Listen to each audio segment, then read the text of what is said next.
اعوذ باللہ من الشیطان الرجیم بسم اللہ الرحمن الرحیم۔ سورہ حدید آیات نمبر 7 تا 10 میں ضعیف الایمان مسلمانوں کو اللہ کے رسول کی اطاعت کرنے اور منکرین کے خلاف جنگ کی تیاری کے لیے اپنا مال خرچ کرنے کی ہدایت۔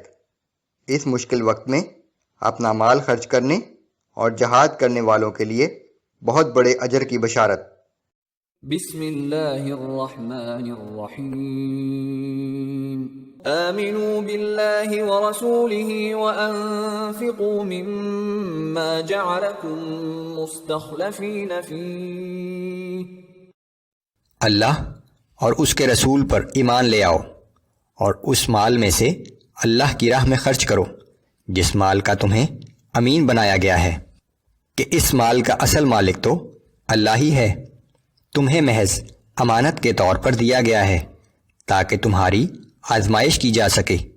چونکہ یہ دنیاوی زندگی امتحان ہے، اس لیے تمہیں یہ اختیار دیا گیا ہے کہ خواہ اس مال سے اس مختصر دنیاوی زندگی کی نعمتیں خرید لو جو بہرحال جلد ہی ختم ہو جائیں گی، خواہ یہ مال اللہ کی راہ میں خرچ کر کے جنت کی نعمتیں خرید لو جو ہمیشہ ہمیشہ باقی رہیں گی۔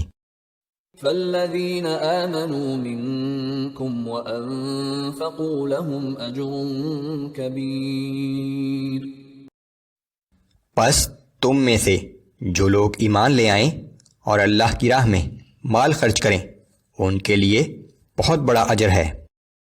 وما لكم لا تؤمنون بالله والرسول يدعوكم لتؤمنوا بربكم وقد أخذ ميثاقكم إن كنتم مؤمنين۔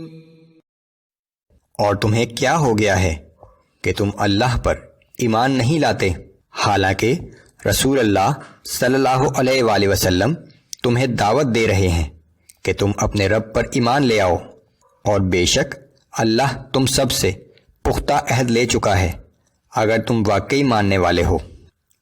جب آپ کے رب نے بنی آدم کی پشتوں سے ان کی تمام اولاد کو نکالا تھا اور انہیں خود ان کے اوپر گواہ بنا کر پوچھا تھا کہ کیا میں تمہارا رب نہیں ہوں، تو ان سب نے جواب دیا کہ بے شک تو ہی ہمارا رب ہے، ہم سب اس بات کی گواہی دیتے ہیں۔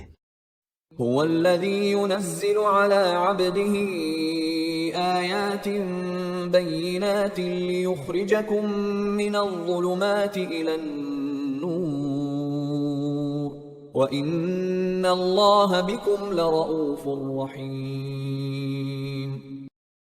وہ اللہ ہی ہے جو اپنے بندے پر واضح آیات نازل کرتا ہے تاکہ تمہیں تاریکیوں سے نکال کر روشنی کی طرف لے جائے، اور یقیناً اللہ تم پر بڑا شفیق اور ہر وقت رحم کرنے والا ہے۔ وما لكم ألا تنفقوا في سبيل الله ولله ميراث السماوات والأرض۔ آخر کیا وجہ ہے کہ تم اللہ کی راہ میں خرچ نہیں کرتے حالانکہ آسمانوں اور زمین میں جو کچھ ہے اس کا اصل وارث اور مالک تو اللہ ہی ہے۔ لا يستوي منكم من أنفق من قبل الفتح وقاتل۔ جن لوگوں نے منکرین کے خلاف مکمل کامیابی اور فتح سے قبل اللہ کی راہ میں اپنا مال خرچ کیا اور جہاد کیا وہ بعد والوں کے برابر نہیں ہو سکتے۔ اولئک اعظم درجة من الذین انفقوا من بعد وقاتلوا۔